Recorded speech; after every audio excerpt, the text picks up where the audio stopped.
If you look at our world from space at night, you see a story written in light. You see the vibrant energy of Japan, the sprawling brilliance of China, and the shimmering pulse of South Korea. But then there is a hole in the world, a massive darkened void, where 26 million people live in a silence so profound it can be seen from the stars. This shadow was not born of geography, but of gunpowder. It is the scar of a war that began 7 years ago, a war that many call forgotten, but one that never actually ended. The modern geopolitical.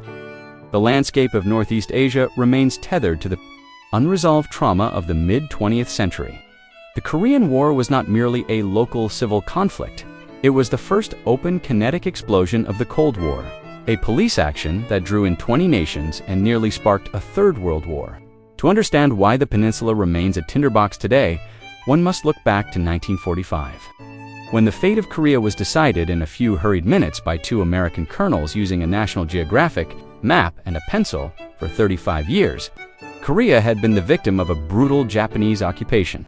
The end of World War II promised liberation, but instead, it delivered partition. The Soviet Union, sweeping down from the north after declaring war on Japan, met the United States at the 38th parallel, temporary administrative line meant to facilitate the surrender of Japanese forces. But in the burgeoning frost of the Cold War, there is no such thing as a temporary border. The ideological rift between the Soviet-backed North, led by former guerrilla fighter Kim Il-sung, and the American-backed South, led by the staunch anti-communist Syngman Rhee, made unification impossible through diplomacy. By 1949, both leaders were purged of patience, each convinced that a military strike could reunify their homeland under a single banner. The peace was shattered at 4 a.m. under the cover of a monsoon rain. 90,000 North Korean soldiers poured across the 38th parallel in a coordinated blitz. They were spearheaded by 150 Soviet T-34 tanks, monsters of steel that the South Korean army had no weapons to stop. For the South Korean soldiers, the sight was psychologically paralyzing. They had been left by the United States with only light rifles and bazookas, a deliberate move by Washington to prevent the aggressive Syngman Rhee from invading the North himself. The results were catastrophic. In just 3 days, Seoul fell. The South Korean army was not just defeated, it was dissolving. Soldiers and civilians alike fled south as the North Korean People's Army, KPA, conducted a relentless steamroller offensive. Thousands of refugees clogged the roads, a desperate sea of humanity. Caught between the encroaching tanks and the fear of communist execution squads, by August 1950, the UN and South Korean forces had been pushed into a tiny pocket in the southeastern corner of the peninsula, centered on the port of Pusan. This was the Pusan perimeter, a 140-mile defensive line that was all that remained of the Republic of Korea. General Walton Walker, commander of the U.S. 8th Army, issued a chilling order: stand or die. There would be no more retreating. For 6 weeks, the defenders held this line under blistering summer heat and constant North Korean assault. The KPA, however, was beginning to suffer the consequences of its own success. Its supply lines were stretched hundreds of miles through mountains and across rivers, all under constant attack from American planes that now dominated the skies. The red tide had reached its high water mark, while the world's eyes were fixed on the bloody attrition at Pusan. General Douglas MacArthur, the legendary hero of World War II, was planning a masterstroke that most of his colleagues considered suicidal.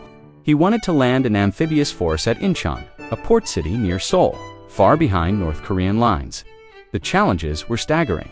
Inchon had some of the most treacherous tides in the world, shifting by more than 30 feet. At low tide, the harbor was nothing but miles of impassable mudflats. The approach was through a narrow, winding channel that could be blocked by a single sunken ship or a handful of mines. Planners told MacArthur the odds of success were 5,000 to 1. On September 15, 1950, MacArthur's gamble commenced. Following a 48-hour naval bombardment that pulverized the island of Wolmido, U.S. Marines scaled the seawalls of Inchon using wooden ladders. The surprise was total. By landing in the KPA's rear, MacArthur had effectively cut the throat of the North Korean army. Within 2 weeks, Seoul was liberated, and the KPA was in a total, disorganized collapse. Fleeing back across the 38th parallel, MacArthur's triumph was absolute, but it birthed a dangerous hubris. Flushed with victory, the UN forces did not stop at the old border. They pushed north, capturing Pyongyang and racing toward the Yalu River, the border with China. MacArthur ignored the warnings from Beijing. He believed the Chinese were bluffing. He was wrong. In late October 1950, the war changed forever. Hundreds of thousands of Chinese soldiers, moving silently through the mountains under cover of darkness, crossed the Yalu River. They didn't use tanks or heavy trucks. They moved on foot carrying their own supplies, evading the superior American air power. The most harrowing encounter took place at the Chosin Reservoir. Here, 30,000 UN troops, mostly US Marines, found themselves surrounded by an estimated 120,000 Chinese soldiers in the coldest winter North Korea had seen in 100 years. Temperatures dropped to -54 degrees. The environment at Chosin was a purgatory of ice. Blood froze before it could clot. Unless the cold flash froze wounds shot a grim mercy that saved the lives of some, like Staff Sergeant Robert Kenmore, whose leg stumps were found frozen in the snow, rations were so hard they had to be chipped with knives. Morphine syrettes had to be kept in a medic's mouth to keep them liquid. Visual close-up of a veteran's weathered face. Cut to a photo of a young Marine in a parka, staring into the distance with a 1,000-yard stare. The Marines refused to surrender, surrounded and facing human wave attacks in the middle of the night herald. By the terrifying sound of Chinese bugles and whistles, they began a fighting withdrawal. They weren't retreating. They were attacking in a different direction. They fought their way 78 miles through narrow mountain passes, carrying their wounded and their dead with them, until they reached the sea at Hungnam. The evacuation from Hungnam in December 1950 was one of the largest sea rescues in history. The U.S. Navy successfully extracted 105,000 troops and 91,000 North Korean civilians who were fleeing the advancing communist forces. On the legendary SS Meredith Victory, a ship designed to carry only 47 people, over 14,000 refugees were packed into every available space. It remains the largest rescue from a single ship in human history. As the war entered 1951, the conflict moved from the snowy peaks of Korea to the halls of power in Washington. The Chinese intervention had turned the war into a stalemate.